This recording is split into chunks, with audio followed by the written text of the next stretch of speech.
दोस्तों, हमने अपने पिछले वीडियोस में आपको राम जी की रिंग की अद्भुत कहानी सुनाई थी, जिसे सुनकर शायद आपको अच्छा ही लगा होगा। आज हम अपने इस वीडियो में प्रभु श्री राम के जीवन चरित्र पर लिखी गई रामायण के विषय में एक रोचक बात बताएंगे, जिसे सुनकर आप अवश्य आनंदित हो उठेंगे।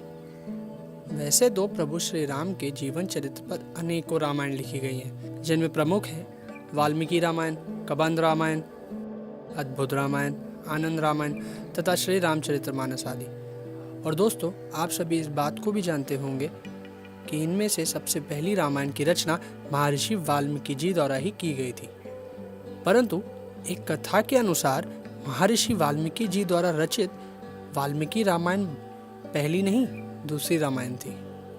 आज हम उस पहली रामायण की बात करेंगे और ये जानेंगे कि पहली रामायण किसने और कब लिखी थी। दोस्तों, कहते हैं कि अपने आराध्य प्रभु श्री राम को समर्पित करने के लिए स्वयं श्री हनुमान जी ने पहली रामायण लिखी थी, जो हनुमत रामायण के नाम से जानी गई थी। इसलिए इस हनुमत रामायण को ही प्रथम रामायण होने का गौरव प्राप्त है। शास्त्रों के अनुसार सर्वप्रथम हनुमान जी ने ही अपने नाखूनों से एक पर्वत शिला पर राम कथा यानी रामायण की रचना की थी। परंतु हनुमान जी ने अपनी उस अद्भुत रामायण को समुद्र में विसर्जित कर दिया था।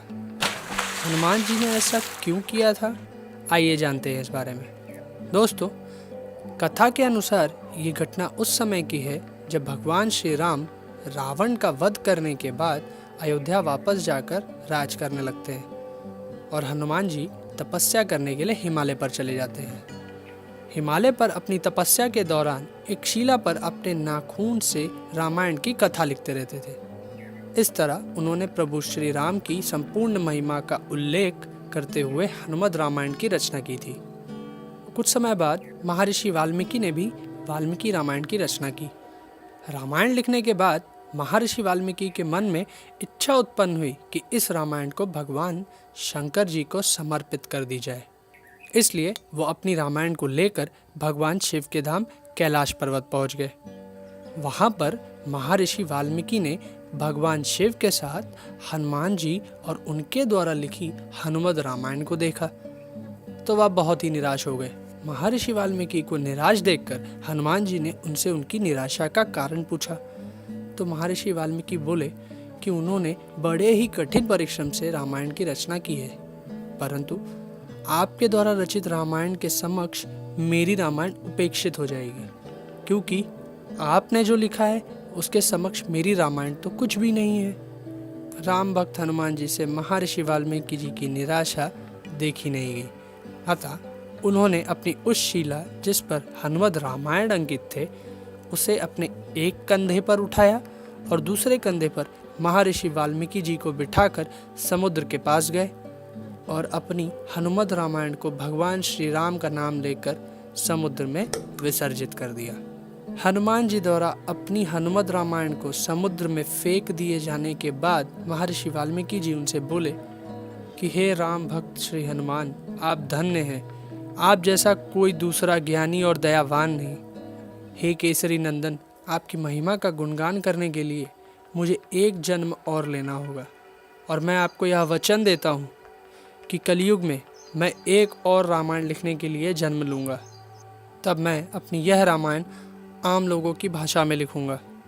माना जाता है कि रामचरितमानस के रचयिता गोस्वामी तुलसीदास कोई और नहीं बल्कि महर्षि वाल्मीकि जी का ही दूसरा जन्म था और इसी कारण तुलसीदास जी ने अपनी रामचरितमानस की रचना करने से पूर्व हनुमान चालीसा लिखकर हनुमान जी का गुणगान करते हैं और फिर हनुमान जी की प्रेरणा से ही वे रामचरितमानस की रचना करते हैं।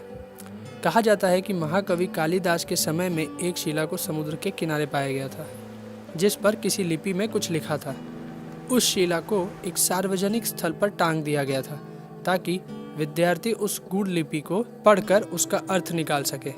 ऐसा माना जाता है कि कालिदास ने उसका अर्थ निकाल लिया था और वो ये भी जान गए थे कि वह शिला कोई और नहीं अपितु हनुमान जी द्वारा रचित हनुमत रामायण का ही एक अंश है। दोस्तों, आशा करता हूँ आपको हनुमत रामायण के विषय में जानकर अच्छा लगा होगा। इसी प्रकार रामायण और महाभारत की कुछ और दिलचस्प बातें जानने के लिए इस चैनल को सब्सक्राइब करें और इस वीडियो को शेयर करने की कृपा करें। धन्यवाद दोस्तों।